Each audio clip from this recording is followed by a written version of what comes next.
Bom dia, meu nome é Alisson França e hoje eu e meu grupo viemos apresentar o trabalho do professor André Wallace sobre a ética deontológica. Os integrantes do nosso grupo são Adriano de Souza, Alisson França Machado, Diego Nunes, Francisco de Castro, Gisele Vieira, Jonas Bacelar Vasconcelos e Tavilson Cauã. Neste trabalho, nós iremos abordar os seguintes tópicos: a introdução à ética deontológica, falando um pouco sobre o que ela é e como funciona, principais características dela, a crítica a esse movimento, desafios enfrentados por ela, a boa vontade e tipos de deveres que fazem parte dessa ética e exemplos no dia a dia onde poderemos utilizá-la. Agora eu vou falar um pouco sobre a introdução desse movimento. Introdução. A ética deontológica define como moralidade aquilo que é realizado pelas pessoas, ou seja, seus deveres e obrigações. Nela é estabelecido que toda pessoa, o indivíduo, de acordo com a ética do ambiente que está, tem certos deveres e obrigações que deve cumprir entre si. Isso pode acabar se alterando de região para região, mas de acordo com Jeremy Butler, sua ética deontológica deve ser apropriada. Ele criou esse movimento ético em 1834. Porém, após isso, alguns escritores acabaram também adaptando ele, como, por exemplo, o Kant, que, através disso, aprimorou ainda mais essa escritura. Ou seja, através desse trabalho, nós iremos explorar muito essa parte da justiça e da moralidade aceita como... Agora sobre as principais características da ética deontológica. O foco no dever e na obrigação, ele vai tratar de princípios universais, que são regras que devem ser seguidas a qualquer custo que seja. Nós podemos dar exemplo por exemplo, uma partida de xadrez, um campeonato de xadrez, onde existem regras que devem ser seguidas e que, se você não seguir, você vai ser punido. Não existe exceção, que é isso que vai deixar essa ética tão rígida, por não existir essa brecha. O que é errado vai continuar sendo errado, o que é certo vai continuar sendo certo, independentemente de qual seja a consequência. E por isso ela é muito criticada, por conta dessa inflexibilidade. Porque, por exemplo, quando tiver choque de ideias, conflito de princípios, você acaba ficando numa situação desafiadora. Como, por exemplo, você precisa manter uma promessa que você teve com a pessoa, mas surge uma situação em que, se você se manter nessa promessa, uma consequência ruim surge para você. Então, você fica no dilema entre manter a promessa e sofrer as consequências, ou se livrar da consequência, mas quebrar a promessa. Só que, dentro da ética, a promessa deve ser cumprida independentemente do que aconteça. Dando continuidade, eu irei agora falar sobre as características da ética deontológica. Bom, o primeiro ponto que eu irei citar vai ser a falta de flexibilidade. Por exemplo, a falta de flexibilidade, ela tem uma regra de não mentir. Essa regra, ela é aplicada mesmo em situações onde a verdade pode causar danos. Isso pode levar a dilemas éticos, como um médico sendo obrigado a revelar a verdade a um paciente, mesmo sabendo que isso pode causar um dano emocional ou um sofrimento emocional. Essa flexibilidade, ela pode tornar difícil lidar com situações complexas onde os princípios éticos entram em conflito ou onde as consequências das ações são ambíguas. O segundo ponto que eu vou citar agora vai ser a dificuldade em priorizar os diferentes deveres.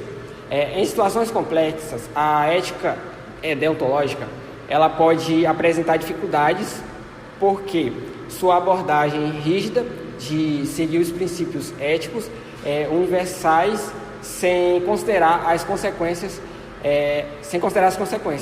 pode não ser prática ou aplicável em todas as circunstâncias e em todas as suas circunstâncias. Um ponto que eu irei citar agora também vai ser o conflito de deveres. Em algumas situações podem sugerir conflitos entre diferentes deveres éticos. Por exemplo, uma pessoa pode enfrentar o dilema de escolher entre proteger a vida de uma pessoa inocente e manter promessa de confidencialidade. Decidir qual dever deve ser priorizado pode ser extremamente difícil. Dando continuidade no que estava sendo dito, eu vou falar um pouco dos desafios da ética deontológica. Um deles é os conflitos emocionais, que no caso, quando tem as regras universais que a pessoa deve seguir, tipo, se a pessoa está na situação de salvar uma pessoa da sua família entre outras 100, ela vai pensar muito mais na da família dela por conta da emoção do que na racionalidade de salvar mais pessoas. Dando continuidade, um outro desafio é a possibilidade de mentiras nobres. Isso implica também nos conflitos emocionais. As pessoas não têm a chance de mentir porque é uma mentirinha boa. Na ética deontológica não existe esse negócio de mentira boa, porque na linha deles não existe desvio. Sempre tem que seguir a regra certa como ela é. E a dificuldade de aplicação na prática é justamente isso.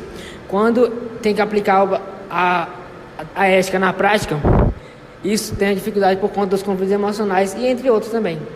Bom, para continuar, eu vou falar sobre a ética deontológica, o que é a boa vontade. Na ética deontológica, proposta por Immanuel Kant, a boa vontade é fundamental porque é a única coisa que é intrinsecamente boa, independentemente das consequências. Para Kant, o que importa moralmente não são os resultados das ações, mas sim a intenção por trás delas.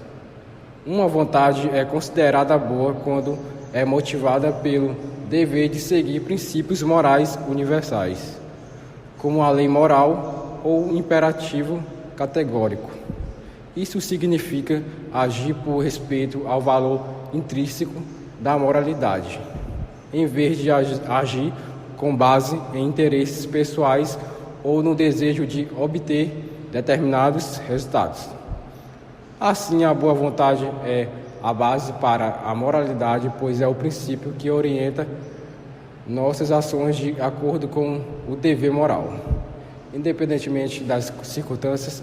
Dando continuidade, na ética deontológica, os deveres são classificados em dois principais deveres, que são os deveres perfeitos e os deveres imperfeitos.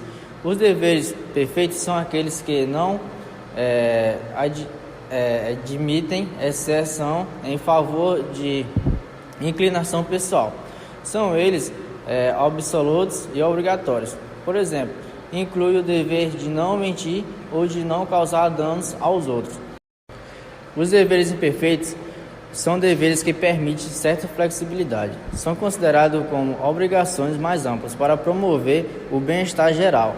Eles não são tão estritos quanto os deveres perfeitos e inclui ações como ajudar os outros ou desenvolver os próprios. Dando continuidade, eu vou falar um pouco sobre os exemplos da ética deontológica na prática. Bom, primeiro, votar em um candidato honesto. Seguir essa ética deontológica significa votar em um candidato por sua integridade e caráter, e não apenas por suas promessas de campanha ou por benefícios pessoais que a pessoa pode adquirir com isso. Bom, em segundo lugar, denunciar um crime. Seguir esse princípio envolve relatar um crime às autoridades competentes, mesmo que isso possa causar algum desconforto ou consequência negativa ao denunciante.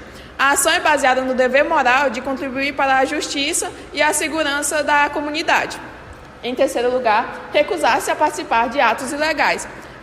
A ética deontológica, ela exige que a pessoa se recuse a participar de qualquer atividade ilegal ou ato ilegal ou atos antiéticos, mesmo que isso possa beneficiá-la pessoalmente ou evitar alguma punição a ela. Isso demonstra que a pessoa tem compromisso com os princípios éticos universais, mesmo quando há alguma pressão para que ela aja de forma diferente. Bom, esse foi o nosso trabalho sobre a ética deontológica. Espero que tenha gostado. Obrigado.